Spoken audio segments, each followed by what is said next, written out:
I am Patalnu. Today I am welcoming you to my YouTube channel.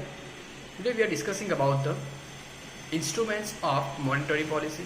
First, quantitative measures in this video. Continue watch this video for the detailed information about quantitative measures. Okay. Now we are discussing about instruments of monetary policy. A. Quantitative measures, that is general measures. The quantitative measures are aimed at impacting the entire economy in a general common way and hence these are also called general measures. यानी जो economy को अर्थतंत्र को एक common वे में aimed करता है वैसे measures. First, bank rate. When commercial banks have shortage of funds, they borrow from the RBI. Yes, the rate at which RBI lends to the commercial banks for long term is called the bank rate. If the bank rate is increased, commercial banks will borrow less. It is expensive to borrow. When they borrow lesser amounts and a higher rate, they give lesser amount of loans and a higher rate to the general public. And when people get fewer loans, their demand for certain goods and services falls. On the whole, there is lesser creation of money, lower demand for goods, and lower circulation of money in the economy. यानी कि जब किसी भी commercial bank को, व्यावसायिक bank को पैसे की ज़रूरत होती है तो वो आरबीआई के पास से बोरो लेती है, यानी उधार पैसे लेती है, लैंड पैसे लेती है और उसके ऊपर जो रेट देती है दैट इज़ बैंक रेट. अगर वो ज़्यादा पैसे लेगी ओके कम रेट के अंदर तो उसी रेट में वो पब्लिक को भी पैसे देगी. तो ये सारी इंफॉर्मेशन इस पैराग्राफ के अंदर दी है. Okay, when the economy is under the grip of inflation, bank rate is increased to the control inflation. Yes, अब एक अर्थतंत्र इन्फ्लेशन के अंदर जो हमने प्रीवियस चैप्टर में पढ़ लिया है उसके अंदर अगर एक बार आ गई तो bank rate is increase to control inflation. Okay, यानी बैंक रेट बढ़ जाएगा, इंक्रीज हो जाएगा इन्फ्लेशन कंट्रोल करने के लिए. When supply of money is higher then demand for money that is inflation. Yes, जब मनी का सप्लाई डिमांड से ज़्यादा हो जाएगा that is inflation. And supply helps in reducing inflation. If supply of money is lower than the demand for the money, that is deflation. तब वो deflation होगा. Okay, the policy of keeping the bank rate very low is called cheap money.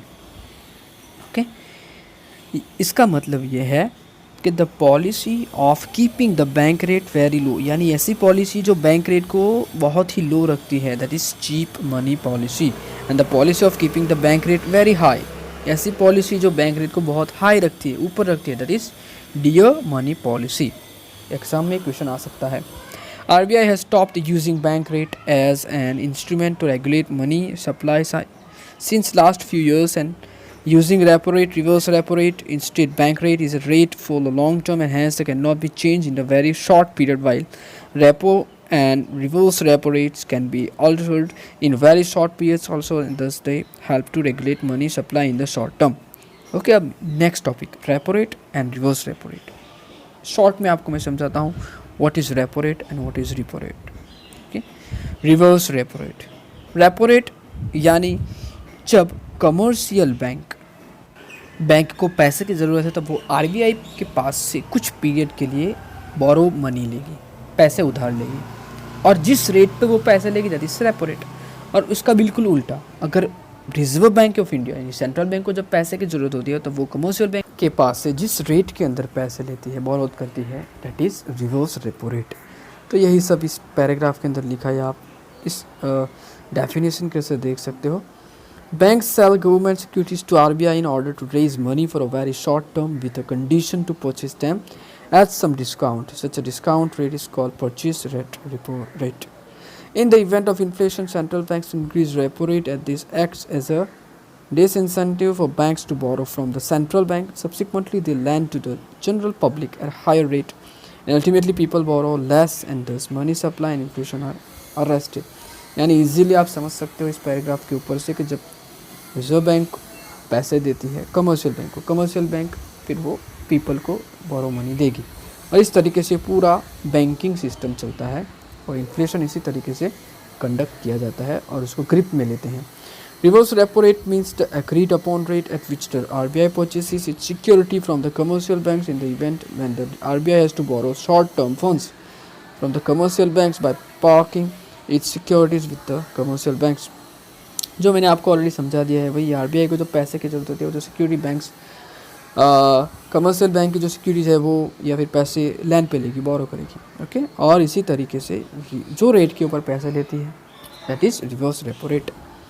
An increase in reverse repo rate, the means that commercial banks will get more incentives to park their funds with the RBI by lending more to RBI, thereby decreasing their lending to general public and ultimately reducing the supply of money in the market and vice versa। तो इसी तरीके से क्या होगा, इसी तरह repo rate reverse repo rate banking system के अंदर चलता रहता है, ओके। और इस तरीके से यहाँ पर क्या होगा, decreasing that leading to general public, और इस तरीके से जनरल पब्लिक को देगा, reducing the supply of money in the market and vice versa. तो इसी तरह वाइस वर्सा यानी कि एक दूसरे का अलग अलग रिलेशन होता है। एक टेबल आप देख सकते हो रिवर्स रेपो रेट्स का in few years. January 2006 repo rate 6.50% था, तो रिवर्स रेपो रेट 5.50, मार्च 2010 5% था, 3.50% था, अप्रैल 2016 में 6.5 था और रिवर्स रेपो रेट 6 था। तो इस तरीके से repo rate reverse repo rate बहुत ही इंपॉर्टेंट थिंग है इन इकोनॉमिक, खास करके इंडियन इकोनॉमी। आप न्यूज़ में भी देख सकते हो repo rate reverse repo rate.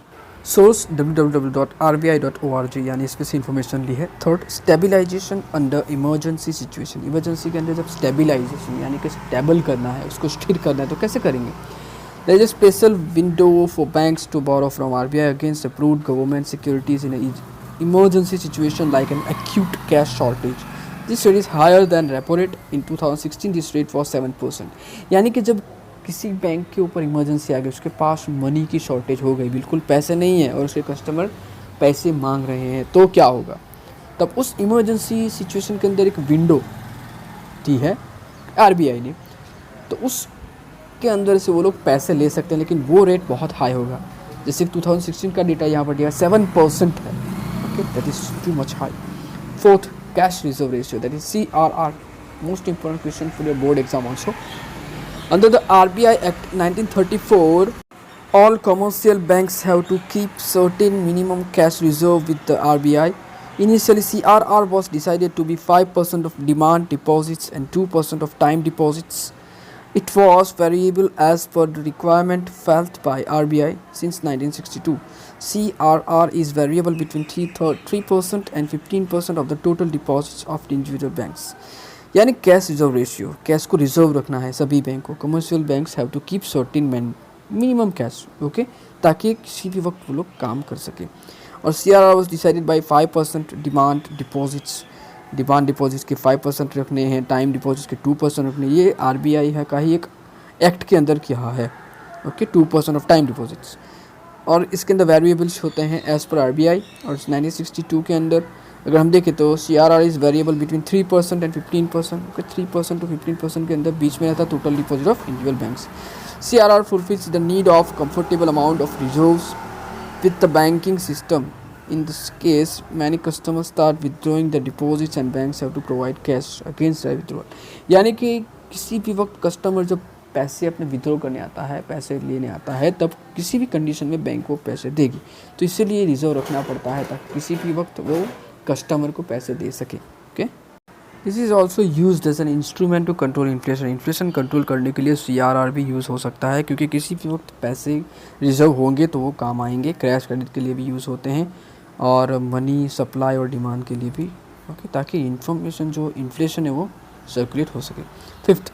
Fifth is statutory liquidity ratio, that is SLR. Apart from and in addition to CRR, under the Banking Regulation Act 1949, all banks have to maintain equal to the not less than 25% of the total deposits in the form of cash, gold and unencumbered approved securities, okay। यानी कि इसके अंदर क्या कहा गया है 1949 regulation act के द्वारा, इक्वल अमाउंट की 25% डिपॉजिट हमें कैश, गोल्ड या unencumbered approved securities रखनी है, okay. Higher SLR diverts bank funds from loans and advances to approved government securities and helps to meet government expenditures. On the other hand, it reduces the capacity of banks to create loans and raise money supply by credit creation, and a lower SLR increases the capacity of banks to create loans and raise money supply to credit creation। SLR यानी कि कुछ पैसे जो equal amount है उसके 25% हमें रखने ही है रिजर्व, दैट इज SLR, जो बहुत ही इंफॉर्मेशन इम्पोर्टेंट है। 6. Open market operation, OMOs.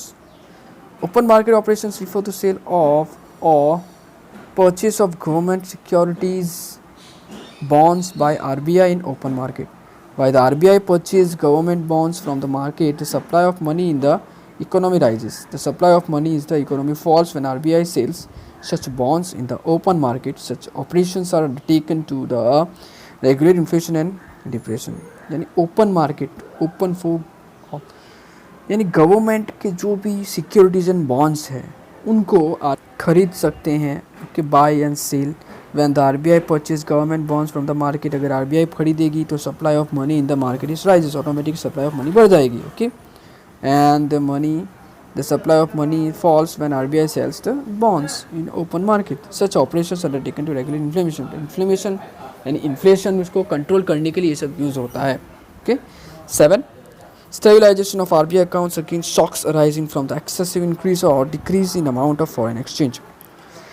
When there is excessive inflow of foreign exchange in India owing to trade and foreign investment, the RBI enters in open market to sale of government securities equal to the amount of inflow of foreign exchange. यानी कि जो foreign exchange होती है कि विदेश में जो भी कुछ राशि होती है तो उसका इन्वेस्टमेंट कैसे करना है, वो सारी चीज़ें, ओके, ट्रेड व्यापार कैसे करना है, ओपन मार्केट के अंदर सेल ऑफ गवर्नमेंट सिक्योरिटीज हो तो कैसे इक्वल अमाउंट करनी है, तो इनफ्लो आउटफ्लो, ये सारी चीज़ें ये स्टेरिलाइजेशन ऑफ RBI अकाउंट्स के अंदर की जाती है।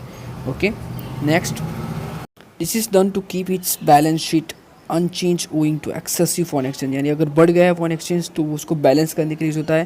This is sterilization is balance sheet against external shocks, it buys government bonds if there is excessive outflow of foreign exchange. अगर आउटफ्लो है तो वो गवर्नमेंट बॉन्ड्स भी खरीद सकते हैं। तो ये टॉपिक है sterilization of RBI accounts. Okay, in the next video we will discuss about selective qualitative measures of credit control.